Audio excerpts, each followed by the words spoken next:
skip past the platitudes, skip past pretty much everything, and there was a lot of it that had been spoken by both Bryan Reynolds and now Ben Cherington regarding the Reynolds situation, and you'll find what the reality is. Good morning to you. Good Friday morning. I'm Dejan Kovacevic of DK Pittsburgh Sports. This is Daily Shot of Pirates. It comes your way bright and early every weekday if you're into hockey and or football. I also offer daily shots of Penguins and Steelers where you found this. Cherington spoke with reporters yesterday in Dunedin, Florida, site of the spring general managers meetings, away from Pirate City, but not that far. It's like about a 40-minute drive, depending on the always awful Florida traffic. And he talked about Reynolds, and he made clear, as Reynolds had the previous day in Bradenton, that it's all status quo as far as actual talks, as far as a resumption of negotiations. But Cherington also had this to say. When it comes to contracts, if we're not talking like free agent environment is different, obviously. We talked about before that, I think there are players who, through some combination of performance, consistency, earning trust, that we want to give. We want to provide a choice to. We want to give an alternative to, but respect that it's really a personal choice, and it ought to be. Like our job is to provide the choice, and in some cases, you can't do that in every case, but in some cases, provide the choice, and either way it goes, do what we can to support that player, support the team, and we got to keep in mind that we want to win, and we want to get to winning and sustain that winning for as long as we can. That's not the money line, mind you. The money line will come when the money is put forth, presuming it's put forth. But it's close to it, because what you have now is, on one hand, the player saying, my goal, my number one, I'm quoting that one directly, preference is to stay with the Pirates. As Reynolds went on to say, he wasn't looking to break any bank or set any kind of super crazy standard. He was looking for something that he described as a fair contract, but again, with a priority to remain in Pittsburgh. This is what I was referring to when I reported a few days ago that Reynolds' attitude about being with the Pirates was going to be very upbeat upon his arrival. Well, it was, and it is, and it'll remain that way. I've also been reporting to you for a really long time now that he legitimately wants to stay. And all he's done is, even after the CAA agency made public a trade request, continue to maintain that stance.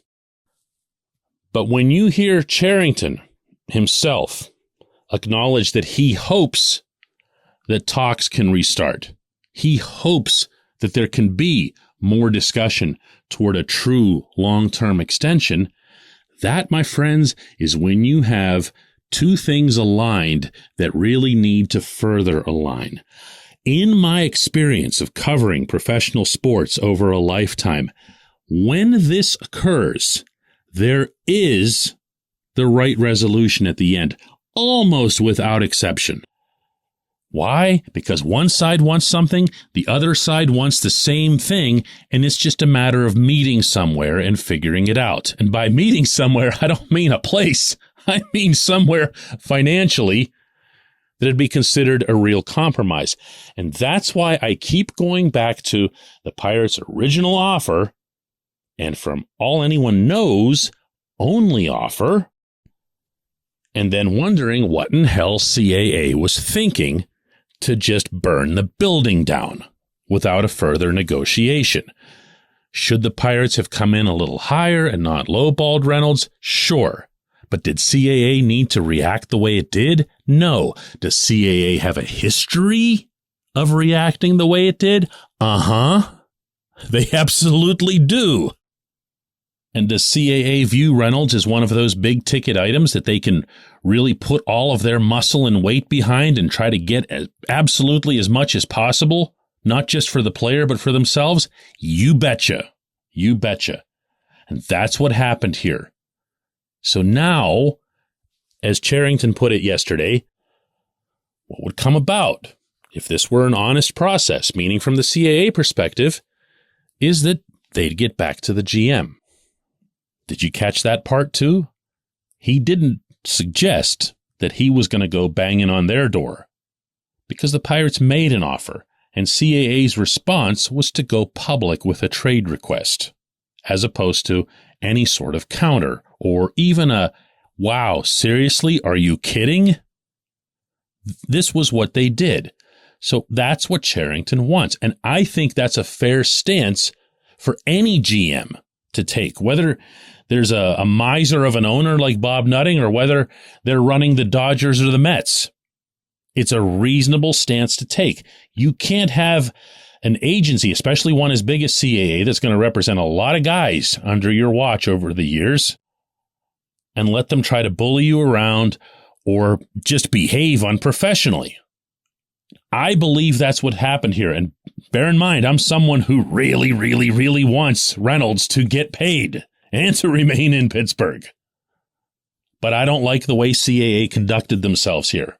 I also don't like the fact that Reynolds appears to have really fallen for their crap a little too lightly. But the onus is now on them. It's on them. And really, that's not to discount Reynolds' own influence in this. This is an independent thinker and all that. And he made that much very obvious in his meeting with reporters this week. But either he or they have to come together and say, listen, look, this is over and done with and everything else here. Give the GM a call. Give the GM a call. Let's get it restarted. Let's reach an agreement, if nothing else, than to keep it between us, to stay professional or to start being professional in CAA's case and move forward. Seems reasonable, right? We'll see. When we come back, J1Q.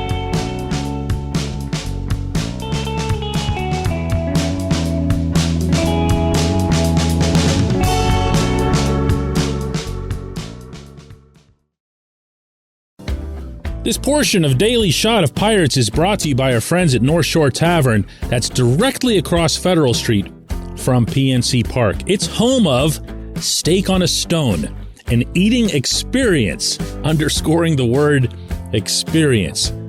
The steak is brought to you partially cooked on an 800-degree stone, and you do the rest. It's a ton of fun, it's a great meal, and it's a baseball atmosphere like no other in Pittsburgh. North Shore Tavern, right across Federal Street from PNC Park.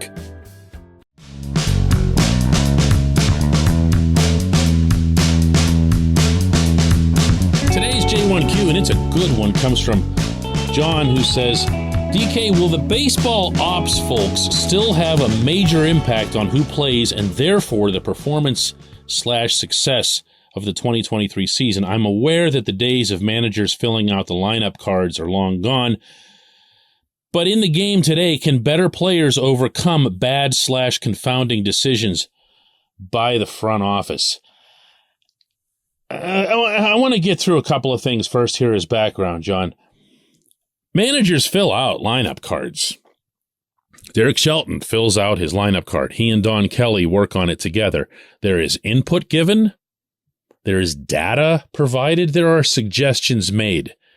Shelton could not make it clearer that he is the one filling out the card, although he would point out that technically it's DK or Don Kelly, and that actually is what they call Don Kelly, which makes for some uncomfortable moments in some settings where they'll yell out DK and both of us will turn around. But it's Kelly's very neat handwriting that makes out the card. So let's not take that one too far. There are suggestions, and then, of course, there are, all capital letter, suggestions that are made by the GM. And you know how that goes when it comes to any workplace setting. Boss says, hey, I think this would be a good idea. It's probably more than just his or her very good idea, right? Also, for further clarification, when you're talking about lineup cards, you're talking about batting order. And there aren't many people left in baseball who subscribe to the value of the order in which you put the players. And that's because there's voluminous evidence to prove that an optimal, a perfect batting order based on the math will only get you, I believe the figure is 2 or 3 additional wins over the course of an entire season versus a common batting order. So again, it's optimal versus common. And yet it accounts for probably about 95% of the discussion and debate when it comes to fans in baseball. It just really doesn't matter all that much what order they bat in. Now, that said, John, your point about management interfering and screwing up things that take place on the field is a very valid one, but I wanted to get those points out of the way before I got to what I feel is the actual impact that they have, and that is acquiring crappy players and putting them on the field, forcing them onto the field so that they can show the management guys what they got. And that's why I kept describing the 2022 season as a 162-game glorified tryout session, because that's how Cherington handled it, and that's how Cherington forced Shelton to handle it. I felt that was unfair, not just to the manager, but also to the players in the clubhouse, and as long as we're at it, to the fan base. I can bring up Josh Van Meter, and everyone would give a big nod, but it wasn't just him. It was a ton of these guys. And how many of them stuck? How many of them surprised you? How many of them showed you something that they hadn't already put into indelible ink on the back of their figurative baseball cards? None. 0. Can't state this often enough, but Ben Gamble is the one and only waiver guy who's done anything over Cherington's tenure, and that's what needed to stop. That's the part that was making Shelton look like a fool. He knows his GM goes and gets somebody. He's, of course, going to feel like he's got to play him. He's not just going to go back to the GM and to all of his various underlings and scouts and say, are you guys nuts? This guy stinks. I'm not putting him out there. He can't do that. He can't do that. And yet people were yelling at Shelton over Van Meter playing. Can't do that. Think about your own jobs. Think about how those go. I appreciate the question is a really good one. I appreciate everyone listening to Daily Shot of Pirates. We'll do another one of these on Monday from Bradenton. I'm flying down Sunday night for the first workout, the first full squad workout of the spring.